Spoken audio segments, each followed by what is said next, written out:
At my husband's funeral, I was supposed to be a grieving widow. I was supposed to accept the condolences, stare at the polished coffin, and mourn the man I loved. But my 5-year-old son shattered the suffocating silence with 6 impossible words. He tugged on my black dress, pointed a tiny finger, and said with perfect certainty, "Mommy, he's not inside." My mother-in-law's grip on my arm turned to steel. She called it a child's morbid fantasy. Doctors suggested I was unstable, lost in my grief. But I saw the flicker of panic in her eyes, and I knew my son wasn't confused. He was exposing a $2 million lie and a betrayal so cold it was planned down to the last nail in that empty coffin. This is the story of how I had to trust my child's words to save us both.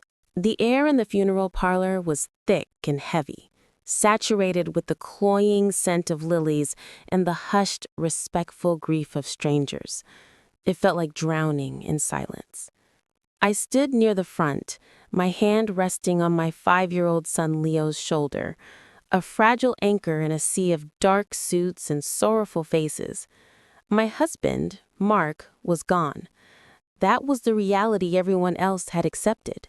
But as I stared at the polished mahogany coffin, a cold, smooth vessel of finality, Leo's small voice cut through the stillness. He tugged on the sleeve of my black dress, his whisper sharp and clear. He pointed a tiny finger at the casket. "Mommy," he said, his eyes wide and certain. "He's not inside." A ripple of shock went through the people closest to us. My mother-in-law, Eleanor, who stood rigidly beside me, shot me a look of pure venom.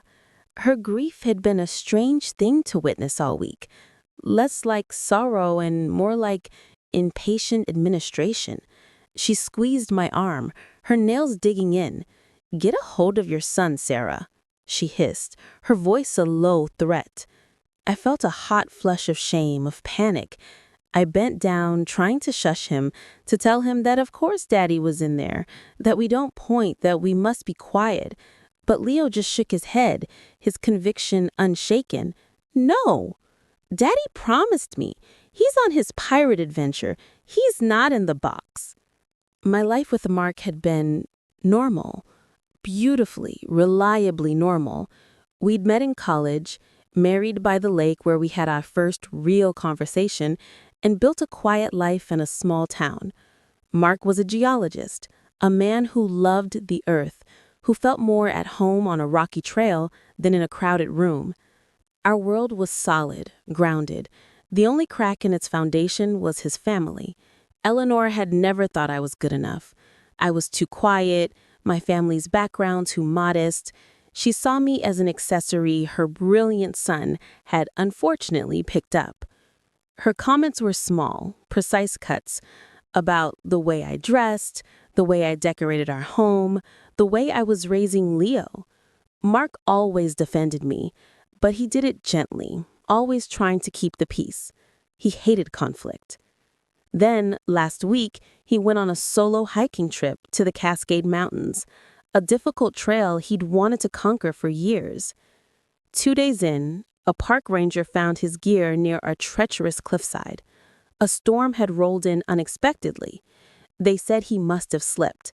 They found a body, and though the authorities said identification was difficult due to the fall, his wallet and credentials were there. Eleanor immediately took charge. She flew out, identified him through, well, I was never clear on what. And she insisted on a closed casket and a swift cremation to preserve his dignity, she'd said. It all happened so fast, a blur of paperwork and phone calls, all orchestrated by her. My own grief was so blinding, so absolute, that I let her. I trusted her. I trusted that her son's death would have shattered her, just as it had shattered me.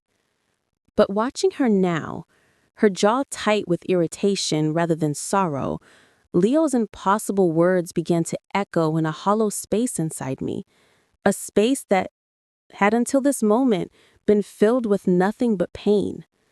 Now, a tiny, terrifying seed of doubt had been planted. The rest of the service was a performance. I smiled weakly, accepted condolences, and held Leo's hand, all while his words replayed in my mind. He's not inside. Eleanor didn't speak to me again until we were leaving. In the lobby, she cornered me, her face a mask with cold fury disguised as concern. You need to control that boy's imagination, Sarah. It's morbid. People are talking. They'll think you're not coping, that you're putting these fantasies in his head. She wasn't worried about Leo's grief. She was worried about appearances. That was the moment the seed of doubt began to sprout. On the drive home, the silence in the car was a heavy blanket. I finally turned to Leo in the back seat. "Honey," I said softly, my voice trembling slightly, "what did you mean about the pirate adventure?" He looked up from the toy car he was running along the window. "Daddy told me before he left. He said he was going to find the pirate's treasure. He said it was a secret game just for us. And when he came back, he'd have a big surprise for me and you. And we'd go on a long trip to a sunny place with white sand." It was so specific, so real. Mark had never mentioned a sunny place to me. He'd been stressed about finances lately, but a secret vacation seemed impossible. That night, after I finally got Leo to sleep, I walked into Mark's home office. The room still smelled like him, like old books and clean earth. I sat in his chair, my hands trembling, as I opened the top drawer of his filing cabinet. I wasn't sure what I was looking for, a clue, a mistake, anything.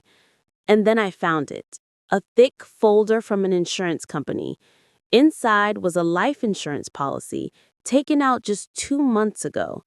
I knew about his old policy, a sensible one to cover the mortgage and Leo's college fund. This was different. This was for $2 million. My breath caught in my chest. As I scanned the dense legal text, my eyes landed on the beneficiary clause. The money wasn't designated directly to me. It was to be paid into a private trust. And the sole trustee, the person with complete control over all $2 million, was his mother, Eleanor. A cold dread, heavier than any grief I had yet felt, settled deep in my bones. Leo's words, the rushed funeral, the closed casket, and now this. This wasn't a tragedy. This was a script, and I was the only one who didn't know her lines. My hands shook as I held the policy. It felt like a confession written in legal jargon. The grief I'd been drowning in receded, replaced by a sharp, cold clarity.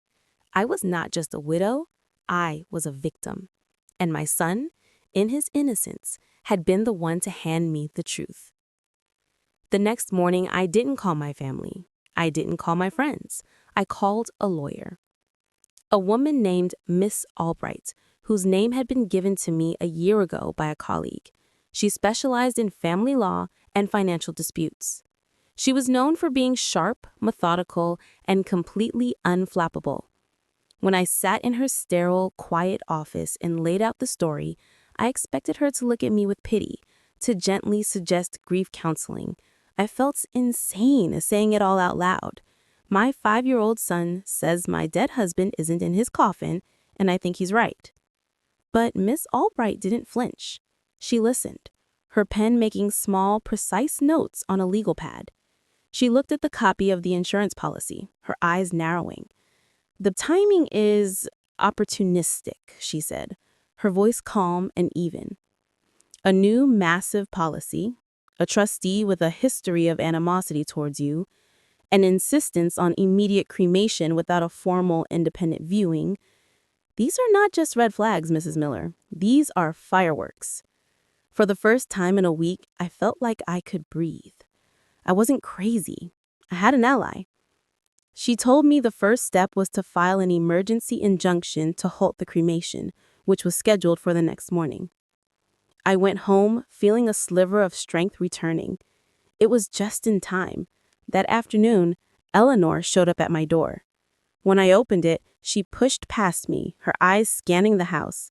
"I've come for Mark's personal things," she announced, no warmth in her voice.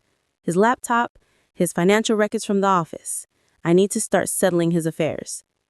It was a transparent power play, an attempt to seize and destroy any evidence she might have missed. I stood my ground, my newfound resolve solidifying. "No, Eleanor." Her head snapped towards me. "What did you say?" "I said no," I repeated, my voice steady. "Nothing is leaving this house. My lawyer will be in contact with you." The word lawyer was a match in the room full of gasoline. The mask of the grieving mother evaporated. Her face twisted into a snarl of pure malice. "Your lawyer? You ungrateful little fool, after everything I've done? Fine. You want to play this way? I'll see you in court. I'll prove you're an unstable, unfit mother, filling my grandson's head with poison. I will take him from you." The threat hung in the air, cold and sharp. Eleanor's threat lit a fire under me.